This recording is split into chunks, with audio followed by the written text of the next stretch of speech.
бір кездері Массачусетстік технология институтында сөз сөйлеп тұрып, мен қайта тірілу жайында және киелі жазбаның рас екендігі жайында айттым.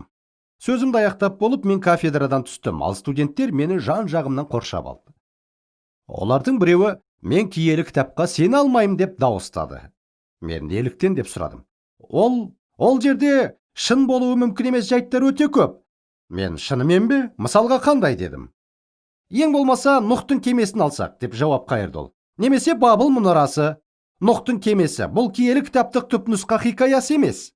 Әлемдегі басқа халықтардың діни дәстүрлерінде де қорқынышты топан суды басынан кешкен адамдар мен жануарлар жайында және кеме жайында айтылады. Бабылмен де солай. Басқа халықтардың діни дәстүрлерінде де Құдайдың адамдарға мұнараны салып бітіруіне жол бермегені жайында айтылады. Өйткені олар көкке дейін көтеріліп, Құдаймен теңескісі келді.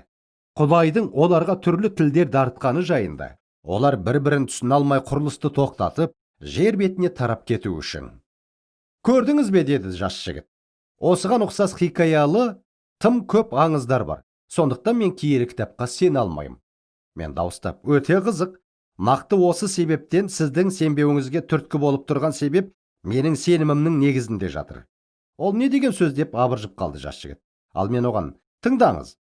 Егер Нұх шынымен өмір сүріп, үлкен кеме салған болса, сол жерге қырылып қалмау үшін түрлі жануарларды қос-қостан кіргізген болса, содан кейін үлкен топан су басталып, барлық жерді жайлаған болса, содан кейін су біртіндеп тарап, кеме тақырға отырған болса, және сол жайында тек қана киелі кітапта баяндалған болса, ал басқа халықтардың діни дәстүрлерінде осыған ұқсас еш нәрсе кездеспейтін болса, сонда мен осы оқиғаның шынайылығына күмәнданатын едім.